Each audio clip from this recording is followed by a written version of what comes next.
Hello everyone, just a quick word from your friendly editor/husband. For all of you who listen to So I'm Watching This Show and own an Android device, do me a favor. Go to the Google Play Store and download the Podcast Republic app. It's a fantastic app that allows you to get all of your favorite podcasts directly on your Android devices. I use the app and love it. I can search for the podcasts I want to listen to, select them as favorites, and have them all just a click away. Make sure you set So I'm Watching the Show as a favorite so you don't miss any new episodes. Again, the app is Podcast Republic, available on your Android device. Thanks! I was watching the late night shows talking about the debates and everything, and I heard a thump on our glass. We have French doors with the blinds in the middle, like in between the glass. And I heard two thumps. And I turned and looked, and there were two little froggies on the window. Okay. And I couldn't figure out what they were doing, but I could tell something was afoot. So I turned on the light. I'll just let you say it. I was going to guess, but I'll just let you finish. Guess. Were they fucking? That's what I was prepared for. Okay. So I turned on the light outside, and I buckled up. I paused the TV, and I was like, I want to see what goes down. And I could get really close. They either didn't see me or didn't care. And we're out on, as I've said several times, we're on Merritt Island.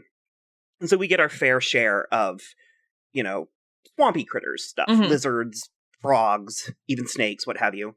And I really like these frogs. They're cute, they're little, and I measured. They are no bigger than 3 inches. Okay. And they're pink and kind of see-through. Oh, creepy. Especially when the light's like on the other side.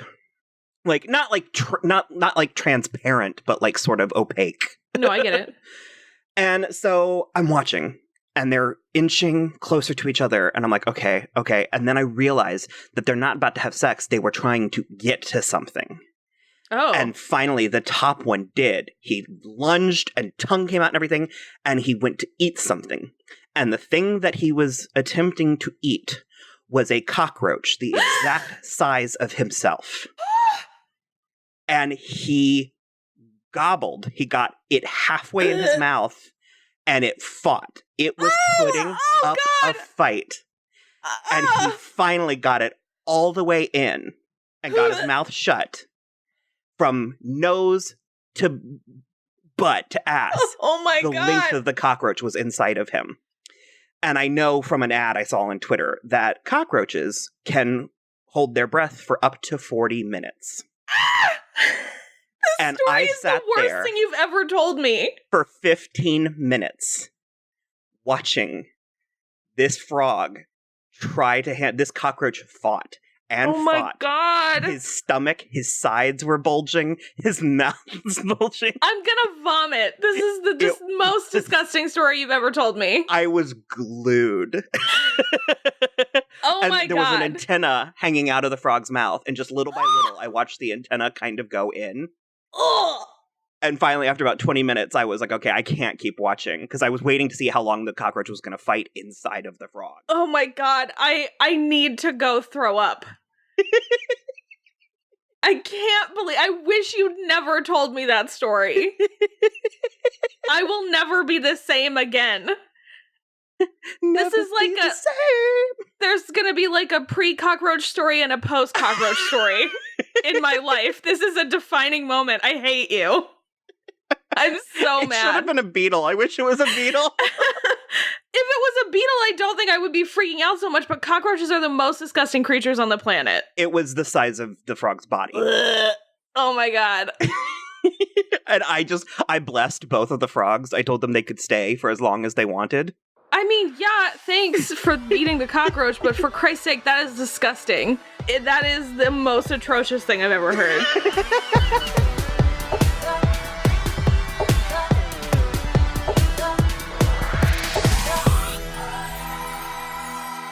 Hello, everybody. I am Will.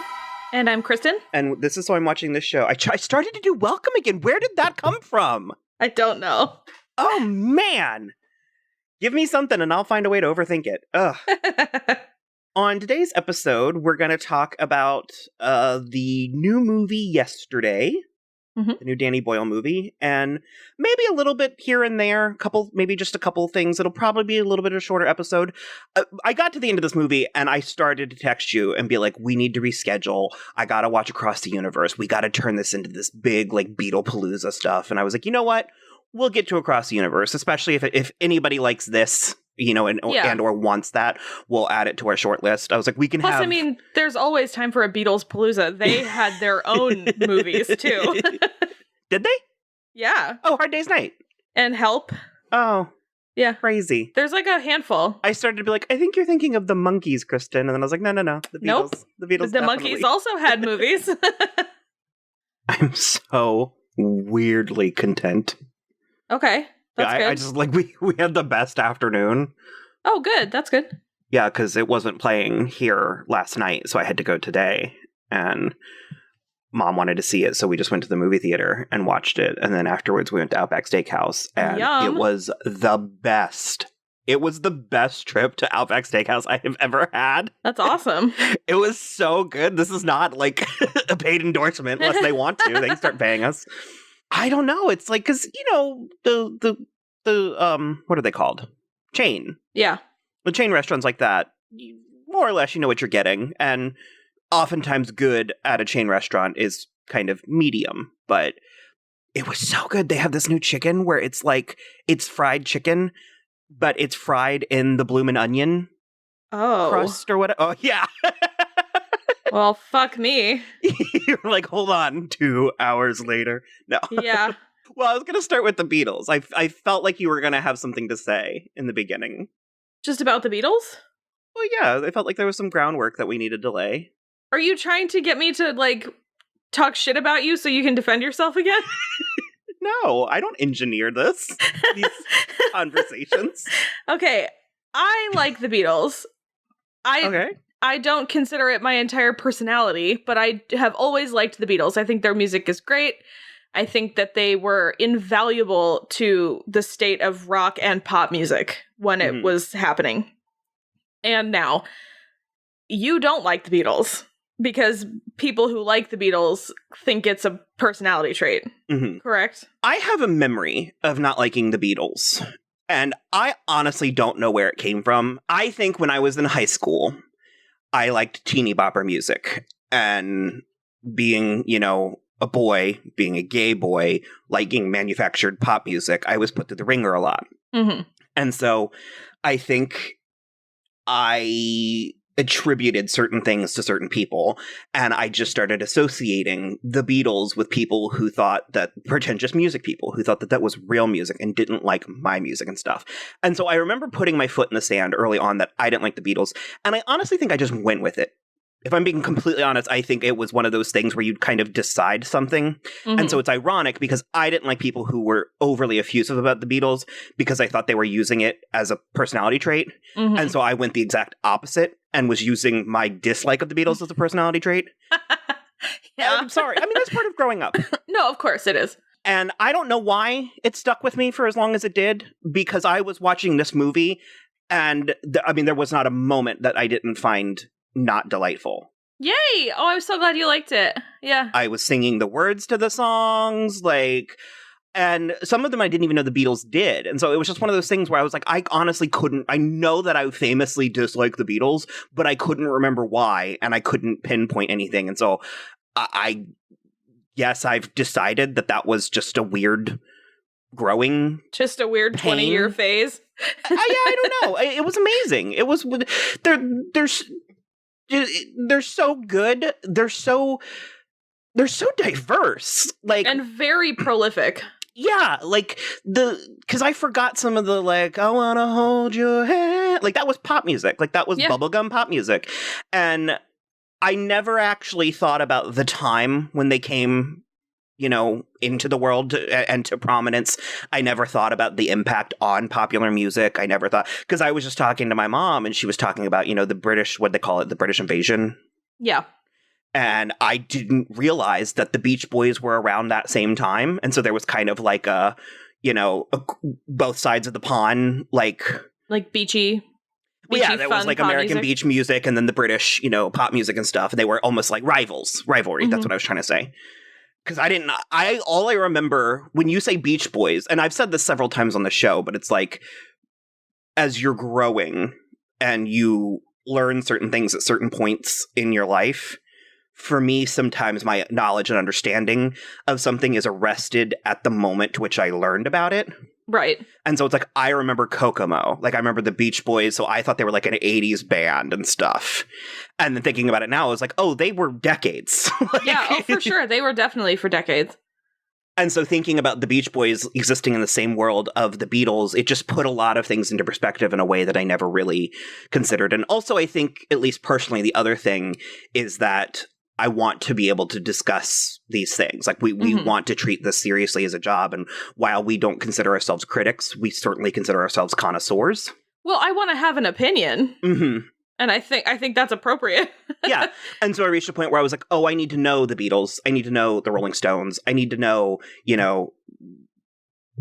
I'm Johnny Cash, like I'm drawing a blank, just kind of Queen. Like, I need to know who all these people are. And if I'm going to talk about music, then I need to have a at least basic understanding of for sure. music history and stuff. So yeah, I enjoyed every single song in this movie. And I frankly knew more of them than I realized than I thought. Another thing that I guess I will go ahead and say, as I already mentioned, Across the Universe, I did see that movie when it came out, and for reasons that we won't get into now, I didn't like it. And I am dying to watch it again because I think I will love it. We've both come around on Julie Taymor. And and like weird musical fantasy things. And Evan Rachel Wood. At the time, I didn't like her. That's true. Neither did I. Mm-hmm. So I definitely want to give that one another go. I think I will love it. I remember virtually nothing about it except for Eddie Izzard as like a clown, and then Salma Hayek was in a syringe at one point. Mm-hmm. That's about it. Yeah, I remember very little of it too, but I would like to see it again. And then, what was her name? Like TV Caprico or something? You lost me. The actress. The Asian actress. And she sang I Want to Hold Your Hand. And yeah. It's like TV Caprio or something. She has a strange name that I remember being like, man, that is a name. That's cool. So, going into this movie, for me at least, I knew very little about it. Yeah, me neither. To the point where I had forgotten it was Danny Boyle until it came up on screen. And I was like, oh, right. Did you really? Because I thought you said that to me. I'm sure I did, but I did not remember. It doesn't seem like you don't see a commercial for it and be like, I bet this is Danny Boyle. Right, exactly. Watching the movie, it was a little bit more like, this might be Danny Boyle. That's what I was going to say. There are some definite Danny Boyle flourishes in there, for sure. And that's something new where you've been doing it for a hot minute, where you try to not consume as much, information about a movie as possible beforehand. Yeah. Like, if you get to the trailer, you get to it or whatever. But you haven't been seeking it out like we used to. Yeah, there were so many things in a row, and I think it was probably all the Marvel stuff of the last couple of years where it was like, once I started seeing TV spots with like fresh footage that wasn't in any of the trailers, I was like, this has to end. I was like, now I've seen 10 full minutes of this movie and I don't want to out of context. Mm-hmm. And so I like stopped. I like actively stopped. Like, I'll watch the first trailer when everybody's talking about something, and then that's usually it. I'll watch the teaser and the trailer. Yeah. That's where I've gotten to. Because remember, there was like a 3-minute trailer for Thor Ragnarok, and I was like, I feel like they're showing us too much. Mm-hmm. Like, though I love the visuals of Ride of the Valkyries, could you imagine seeing that in the theater not knowing it was going to happen? Way cooler. You know what I mean? Yeah, like, way cooler. Way cooler. That is part of what I think made Endgame as incredible as it was, is that we knew nothing about it. Yeah. Well, and again, I actively stopped consuming stuff about that. And that is even to the point where after we saw it, but like not even 2 weeks that it had been out, like it had been out maybe 10 days, they were showing Professor Thor in the diner, or Professor Hulk in the diner. And I was like, are you... Thor, and even the shot of all the girls. Like, yeah, and I was like, are you guys kidding? These are like some of the like best, like sort of shocking the moments. Plebes in the theater, but... the plebes don't deserve it. I'll tell you, okay. So I've come around to this way of thinking, and unless, like, certain big things, because I have no patience, no discipline whatsoever, so certain big things, I'll probably watch the trailers and stuff, but, like, for Spider-Man Far From Home, I have seen the teaser and the first trailer, and that's it. I close my eyes when the commercials come on. Yeah, same. Yeah, and another thing about this movie, well, because that was you were so surprised when I wanted to see it, because you just thought for sure that I wasn't going to, and I was like, in your defense, had you kind of pushed it on me, I probably would have been extremely resistant. Well, yeah, I was like, I asked Will specifically if he wanted to go see it, and he was like, no, it sounds stupid. And I was like, what? Really? And he was like, the Beatles are too influential. If they take away the Beatles, how does all this other music exist? And I'm like, I don't give a shit. You can't pull at that thread too hard. And then I was like, I literally was like, I feel like I'm going to go see this alone. And then you brought it up, and I was like, I mean, I still saw it alone because you're at the beach, but I just thought I was going to be the only one. I'm there with Will. That's what actually piqued my interest, is I was like, this is a ambitious premise. And I was not sure what the movie was, and because it was when you said Danny Boyle, I was like, I just don't think they're going to explore the idea the way it would need exploring. And then you said Danny Boyle did it, and I went, oh, they might. Because there were two other things that got me in the theater, and it was Lily James and Kate McKinnon. At this point, I am prepared to lie down and worship at the altar of Lily James. Sure. Are you there with me? Yeah, I mean, I think I've always thought she was great, but I like the roles that she's picking. I was about to say she's handling her ascent so well. She's not overshooting at any point. We've talked about this a little bit about how, like, kind of the era of the movie star is a little bit behind us. Well, in that sense, I mean, we're in a different kind of movie star era, but it's like, in that sense, it's not still the same thing, but I love the movie star era that we're in right now because I feel like I get more of it. It's more niche and it's more in the know. It's like, it's more hipster that way. And so it's like, an executive didn't decide Lily James was the hot new thing and throw her on billboards and night talk shows and stuff. It's like she's organically becoming a thing. And little by little, people are like, you know, Lily James, I really like her. And I think that's an interesting way to put it because, in my opinion, it's turning into more of a meritocracy as opposed to just like Brad Pitt looks hot on billboards, put him in everything. And like we've talked about it before, and I think Brad Pitt is actually a super gifted actor, but that was overshadowed by his movie stardom. And I think we're not really doing that anymore. Are you the one that said he's a bit more of a, not entirely, but a bit more of a character actor just with leading man? He is, in my opinion, he is a character actor in a hot man's body. Okay. For sure. But yeah, I found her to be so, I don't know, she's just so good at what she does. I was trying to think of a word, and I started to say enigmatic and all this stuff, because frankly, she's rather plain in this movie. That fucking wig, oh, God. I'm sure there are plenty of people. Will would probably have loved it, but I found her to be dowdy as fuck. I mean, she had some cute clothes. Yeah. For a girl from Suffolk, England? Yeah, in an adorkable, 2012 Zooey Deschanel, but... Well... I started talking about how amazing she is, and then immediately was like... but, no, so going into the movie, I was sort of like, this is an extremely ambitious premise, because I was like... And you said you didn't want to pull at the thread, which I would accept. And I just think you have to suspend your disbelief. Sure. Yes, the Beatles are gone. Don't worry about it. Sure. But I'm also saying that is something that you really could dissect. And this movie kind of splits the difference in a way that I glanced at the critical reception because it was a bit lukewarmer than I thought it was going to be. And that's what a lot of people were saying, is that it had this absolutely fascinating premise that it sort of glosses over in lieu of a pretty standard rom-com. Yeah, that is one thing where I was not going into it, and I didn't know who wrote it, but it's Richard Curtis, who did all kinds of things like Love Actually and Four Weddings and a Funeral and stuff. Yeah. So he is a rom-com writer, and I didn't realize that going in, so I was not prepared for the rom-com aspect of this, especially because that is not in Danny Boyle's wheelhouse, to be honest. But like I said, they did sort of split the difference where I had so many questions about the premise.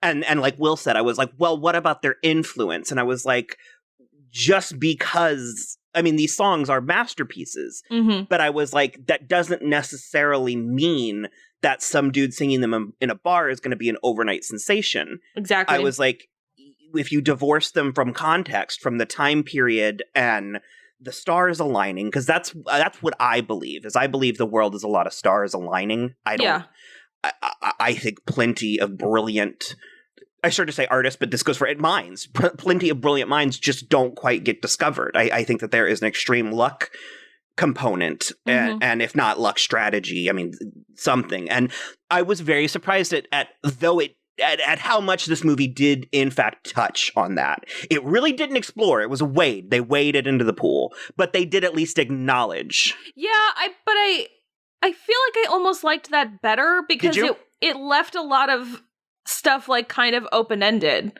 I liked how much stuff I liked how consistently he was getting surprised by things that didn't exist anymore, because that's one of the biggest things that surprised me and made me laugh throughout the movie, is that it's not just the Beatles that stop existing. I wondered going in, and that's sort of like where it's like, nothing about this movie needs a sequel, but I was like, I genuinely wanted to spend more time in this world. Yeah. And I think a lot of them were throwaway jokes, because it's like a world without cigarettes, at a certain point, there would be foundational ramifications. Sure. Like, another thing that I was bummed about is he never sang Wonderwall. I did. I mean, they flash back to little kid Jack singing but he did never sing it. Yeah. Event. That was prior Cataclysm. Well, Wonderwall does not fit easily into the oeuvre of Beatles songs. Which is what I thought the movie was going to do. I thought he was going to run out of Beatles material and then try Wonderwall and have people be like, it's good, but it's weird. Like, and I just was surprised that we never did quite go there. And it is a 2-hour movie. You know, I'm approaching this, as we frequently do with movies that we liked. I was approaching this with a mind for like a serialized television show. Okay, gotcha. But there's just that frustration that he had sitting down to play. It wasn't Hey Jude. What was the song with his parents? Let It Be. Let It Be. And I connected to that scene in a painful way when you are actually trying to pour your heart out to someone. And they're insisting on it. They're like, oh, play us the song. And I'm like, no. It's like, and not for me, but it's like, as an artist, I'll be like, nah, I don't want to just like blah, blah, blah. And they're like, they'll insist and then proceed to talk through my right, I'm like, exactly. You're the one asking me to do this, then pay attention to it, damn it. Like, well, I loved how mad he was, like, on behalf of the Beatles, too. He was like, this is one of the greatest songs in history. You're watching history being made. The first people to ever listen to this song, and you can't shut up. And the whole thing, I thought it was really funny. There was comments from several of his friends and family that they're like, well, you've gotten confident. Like, yeah. And it also does go to show you, for all the artists out there, that not all people are capable of understanding genius. So, you know, and you obviously, I'm not telling you not to trust your friends and family, but it's like, if you have something to say, then say it. And if the people close to you don't understand it, that doesn't necessarily mean it's bad. Like, because the real people, once he actually got out there, his friends and family were supportive of it. And they're like, oh, that's nice. But it's like I said to my mom, I said, if you happened upon the Mona Lisa, like if you knew nothing about it and happened upon it, would you like it? And she said, so probably ugly. Not. She said, I would think it was not colorful enough. And, you know, so I was like, it's only because of its context that you admire and appreciate it. And that's where I was at, where that was my issue with the Beatles for so long, is I was like, you're only saying this because you think that's how someone told you it's good. And it took me getting to this point in my life to be like, no, it's very good. Well, it is very good, but it still is the type of thing where it's like, those people who are like, the Beatles are my favorite band, and, you know, Titanic is my favorite movie, and Christmas is my favorite holiday, and it's like, Jesus. It doesn't tell me anything about you. Yeah, as a person. It's like, well, everybody likes that. It's like, oh, do you also like, you know, hamburgers and ice cream? Come on, tell me something about you. Like, give me something. And because that's why I love pet names. I love wondering why people get to, I mean, you really get to choose a pet name. It is permanent in a way that it will say something about who you are and your character, but it also, there's a freedom. It's not like a children's name where you're like, okay, we got to put a lot of consideration into this. It'll shape their life. And so I want to know, like, I had a friend who named her dog like Lola, and it meant nothing. It was just a cutesy little girl name, and I thought it was so stupid. But then I had another friend who named her dog Lola, and she proceeded to say, because whatever Lola wants, Lola gets. Oh. And I was like, that's clever. That's at least tells me something about you. For a reason, yeah. Yeah. I don't know why we're talking about dog names. I guess the Beatles are good. So yeah, the Beatles are great, man. No, I really do, and I did want to say that the song "Yesterday" is one of my like top 5 songs of all time. I think it's so beautiful and it's so simple, and the lyrics are so nice, and it's just, it's like hard. It's hard for me to describe music, but there's just something very comforting, and I've been using the word melancholy a lot lately, but a lot of it's been very media melancholy has been lately, making me feel melancholy. So it's a very melancholy song, and I just that kind of music is some of my favorite kind of music because I love the like. There's a sadness, but a hopefulness, and it's just really like the perfect feeling for me. Even if it's not hope, it's like at least a whimsy or something. Yeah, something. And I really did like this movie. I did not write down notes, and I meant to actually write some talking points down before we started recording, and I just forgot. So I'm going off pure memory here. Mm-hmm. But did you want to talk for a brief minute about Ed Sheeran? Yes. Okay. Did you want to? Okay. Initially, this role was written for Chris Martin, but he couldn't do it because of like scheduling issues. So they rewrote it to be Ed Sheeran, because the whole time I was watching it, I was like, why is it Ed Sheeran? I'm like, he's big, but he's not that big. Mm-hmm. He's not like as important as the movie's making him out to be. Kind of. I mean, kind of, I guess. But my favorite thing about Ed Sheeran in this movie is that when Jack calls him towards the end of it, his ringtone is his own song. Mm-hmm. It starts playing The Shape of You when someone is calling him. And I was like, that is hysterical. And it was such a tiny little throwaway moment that people probably wouldn't even notice, but I laughed. The girl behind me did. She laughed and literally said that's his own song. I laughed so hard. Well, first of all, one of my favorite jokes is when he plays Yesterday in the beginning and was talking about how amazing it was. They were like, that it was beautiful, and he says something about it. And then the other female friend goes, it's no Coldplay. Yeah. That was just, mwah. Because we even love Coldplay. It's not Fix You. Yeah. Because Fix You is one of my favorite songs. I know, but it played at my wedding, but it still is like, no, Yesterday is far superior to Fix You. But the thing with Ed Sheeran is he gets a lot of crap these days. And frankly, even from us, I think we've kind of like scoffed and criticized him or whatever. But I wanted to give him a huge round of applause for being such a good sport. Oh, totally. He was funny, he was good, he took it all in good fun. I mean, because this movie had some fun with him. I mean, they took a couple of punches at him, you know? Yeah, for sure. He just completely got it. He leaned into it. I remember the weird backlash for whatever reason after he was in Game of Thrones, and I couldn't fathom why that was such a big deal. I don't have any backlash for him for being in Game of Thrones. I think he should have not gotten that lion tattoo, but other than that, I think Ed Sheeran's fine. Because it's more. It's like head to toe now, right? It's pretty much head to toe. Just the lion is so ugly. Yeah, well, all of it. I mean, it's like shoulders, everything. He just, because somebody, and again, I'm going to hate on him, but somebody on Twitter was like, oh man, Ed Sheeran got hot, guys. And somebody retweeted it, and they were like, Ed Sheeran looks like if a Chipotle bag was a Weasley. I saw that. It was funny. No, I mean, I think he's very talented. I like most of his music. I can't honestly say that I've ever sat down and listened to an entire album. Mm-hmm. And that's something that I probably will remedy, because was he singing the song towards the end of the movie? Which song? I don't know. There was a song that I do not think was a Beatles song. I think it was... Oh, like it was probably a newer Ed Sheeran song. Yeah, while they were like together. Gotcha. Okay. I'm not 100% sure, but probably. I think he's good. I just wanted to say that our weird vendetta with him was after the was it the Grammys, where it was like 5 amazing women and then him. Yeah. And he won. It was like Kesha with Praying and Pink with What About Us and Kelly Clarkson and like 2 other amazing women with like storied careers, and then like the white dude singing about a girl's body being hot won. Mm-hmm.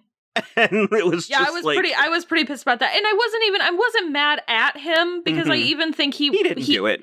I think he either wasn't there to pick it up, or he was like very gracious about it and got the fuck off the stage. Mm-hmm. I can't remember which one it was, but it was one of those. I wasn't mad at him, but I was mad at the Grammys. Mm-hmm. But yeah, I did find And, you know, I'm not going to say this movie was a laugh riot, but it was very amusing. There was a lot of that kind of like snickering, like, yeah. And the exhaling brusquely through your nose. Yeah. I mean, I chuckled a lot. There were a lot of things that really tickled me, but I mean, you're right. I wasn't laughing out loud. Like, it wasn't like when we saw Game Night. Yeah. And it was very British, I think. It was very sort of like humorous that way. And, you know, just to repeat it again, I did find all the other things that were missing to be so funny, like Coca-Cola. Uh-huh. And I'm trying to remember. I was trying to keep a tally, but Coca-Cola and Oasis and cigarettes and Harry Potter were the ones that I picked up. Well, I was going to say the one at the end where he said, "I feel like Harry Potter" after he defeated Voldemort. And my mom goes, "Who's Harry Potter?" And she said it a full like 2 seconds before Lily James did. And that was so funny because it's like, and so, okay, I remembered I was kind of like doing the Charleston because I was trying to get to my point again. I had 2 more major talking points. I wanted to talk about Kate McKinnon, and then I wanted to talk about the actual premise of the movie. Okay. I accepted it. I was fine with it. I enjoyed it, whatever. But I don't think I would have had the ethical dilemma he was having. What do you think about that? Yeah, I mean, I definitely don't think I would have had the ethical dilemma after those 2 people were like, because you see these 2 people at like multiple instances that are just like watching him and looking kind of suspicious. Mm-hmm. And I was like, oh no. I was like, how many more people are there? Are they gonna like out him or whatever? And then at the end he does this show and they come to see him after and they literally are like, we're just so happy that you're doing this because we can't sing and we wanted to hear them again. That was so refreshing. And honestly, aside from the funny premise, that was my favorite part of the movie because you're with him where you think he's about to get into real trouble. Yeah. And they're actually just being gracious. And it's like, I really thought that she had given him their phone numbers so that they could be like, have this little secret club. Because this is a thing that is actually discussed. It's like hypothetical. It's like theory and stuff. But alternate realities is something that does get into science and certainly science fiction, which is a precursor to science fact. We know that. Well, like the multiverse theory and stuff. The Mandela effect, the Berenstain Bears. There are all kinds of versions where, you know, people have proposed that we all are already in an alternate reality. At least half of us are, you know? Yeah.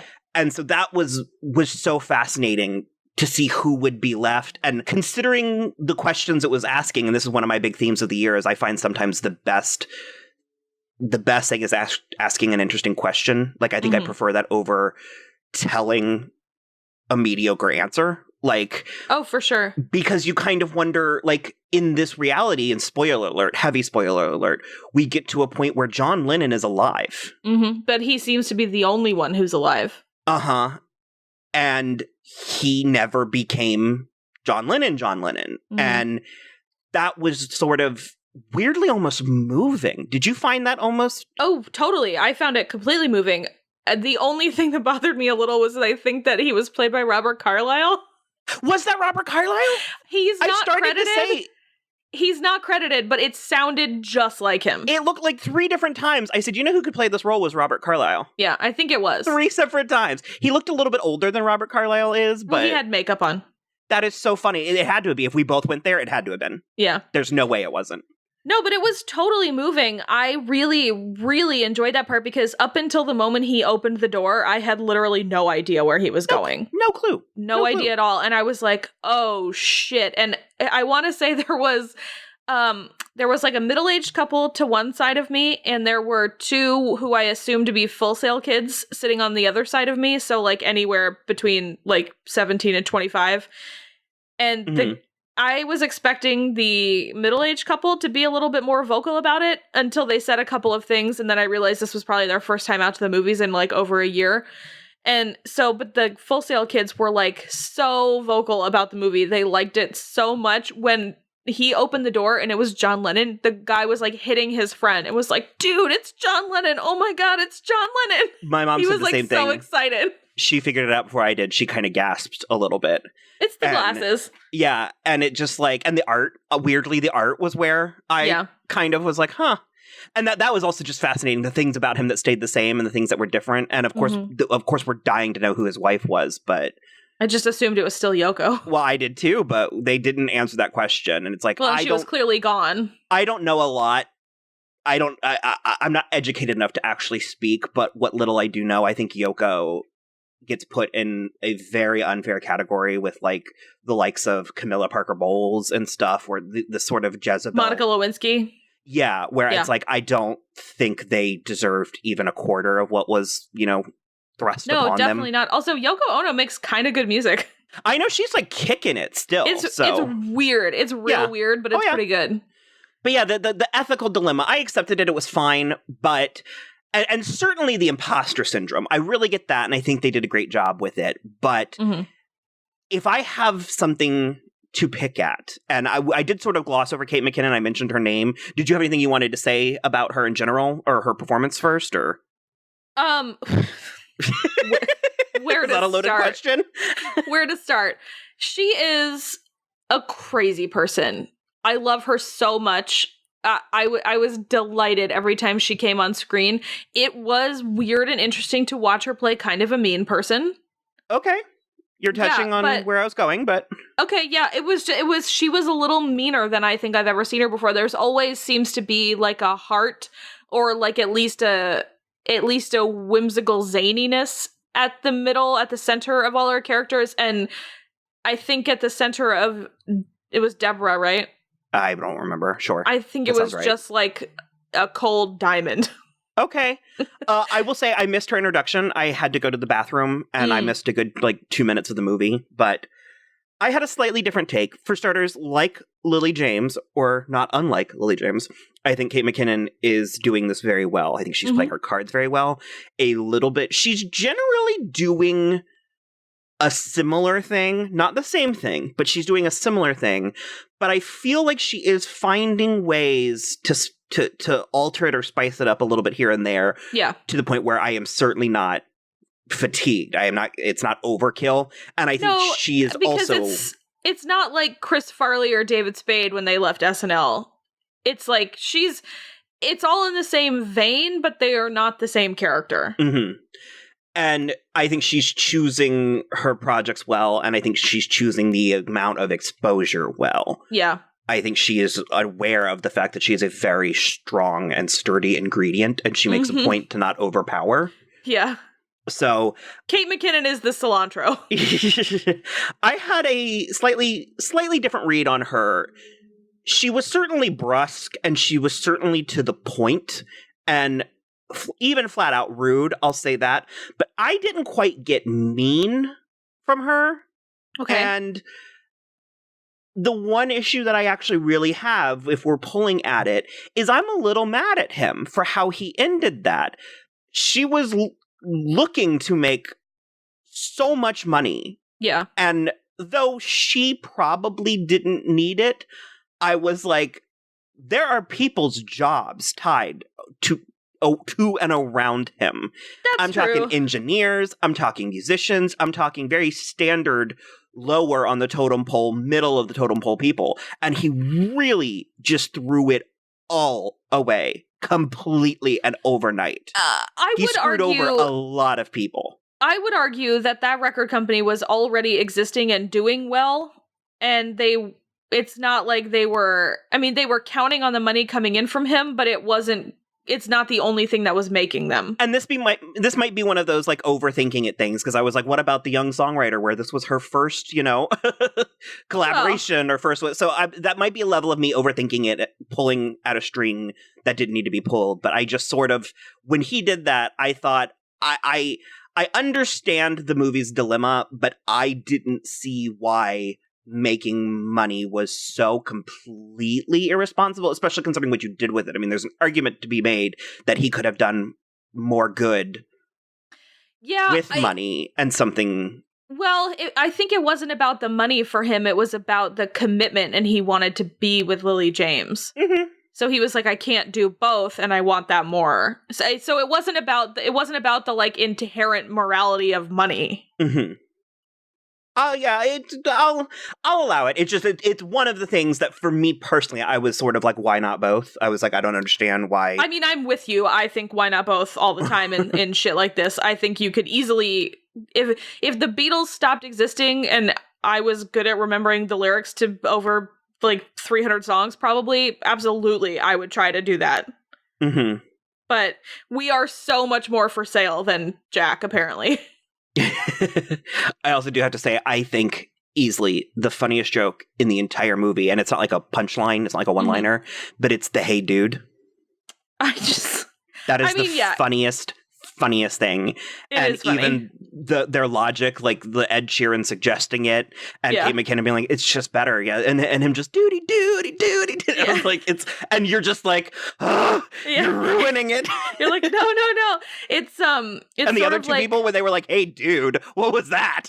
That's what I was gonna say first, is the people who the other two people who knew, they were like, hey dude, and Jack just goes, fucking Ed Sheeran, because that was like the reason why it happened. But that reminded me of that show The Last Man on Earth with Will Forte and Kristen Schaal, because he has been the last man on Earth for like weeks and weeks and weeks until he finds other people, and so he went around to museums and stuff and collected all his favorite shit. So he's got Monet's water lilies, and she like paints a dog on it.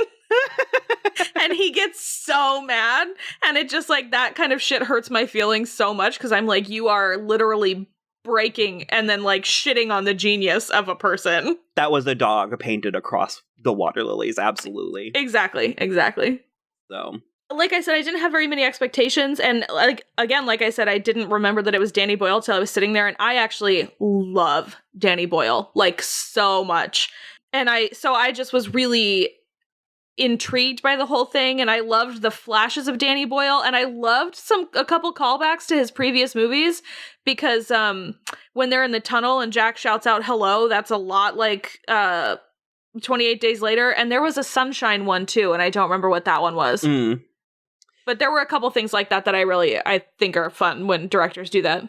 It was a very, very pleasant, refreshing, low-stakes movie. It was a medium movie, as we've talked about on our show. I would like more of this.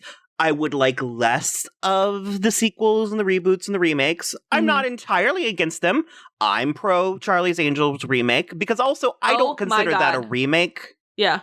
We can talk about that in a minute when we're ending the episode. I was going to say I had two things, but, well, let's launch into it now. I was going to say I don't consider that a remake, because I feel like that Charlie's Angels isn't a story, it's a premise. Charlie's Angels is kind of like James Bond. Yeah. You just refresh it every handful of years. So something like that, I'm like, there's a brand prestige in that, and you know, it appears that they have freshened it up from the much campier McG versions. But I forgot it was McG. Oh yeah, we should crack those out. It's been we should. ages. We definitely should. I remember loving them. I don't know if I still will, but yeah, I'm super into it. I'm very curious. I am very sexually attracted to Kristen Stewart. We know, but like a lot, like more than I was anticipating. Put up or shut up. What? Put up or shut up. I mean, if Kristen Stewart were to walk in the door right now, I'm not 100% sure what I would do. I could take you to Stonewall and find 3 Kristen Stewarts for you. I don't know. She's got a magnetism, though, that's like only her own. I honestly still think she is just a medium actress, but I do overwhelmingly prefer this, whatever she's doing now. And maybe it was she just needed to come into her queerness. I think the biggest issue is that, because I haven't done it either, we have not visited enough of her movies where she was getting, like, nominated at Cannes for acting awards. Like, that has happened, like, more of the years since Twilight than it hasn't. Okay. So that's the kind of stuff, like, we need to watch Personal Shopper and stuff like that. But I don't know. I think she's great. I can't wait for this movie. It seems like a ton of fun. All right. Well, as always, you can follow us on Twitter @SoI'mWatching, Instagram @SoI'mWatchingTheShow. We are also on Facebook and Tumblr, So I'm Watching This Show. I think you should put Let It Be and Yesterday and Here Comes the Sun on the Spotify playlist. Okay. And probably Eleanor Rigby, because they never did remember all the lyrics to it. Oh, that's what I was going to say, is I thought that woman, that's where I thought we were going, because I don't know anything about the song or the origins. I thought that maybe Eleanor Rigby was a real person, and that woman was going to be like, why are you writing about my grandmother? Interesting. Regardless, that part of the show's over. Yeah, okay. Other than that, you can just rate, review, and subscribe on Apple Podcasts, anywhere else you listen, YouTube, we're everywhere. And, what? I said cool? Oh, I thought you said ooh. No. Yeah, so that's it for us for today, and we will see you next time. Bye. Bye.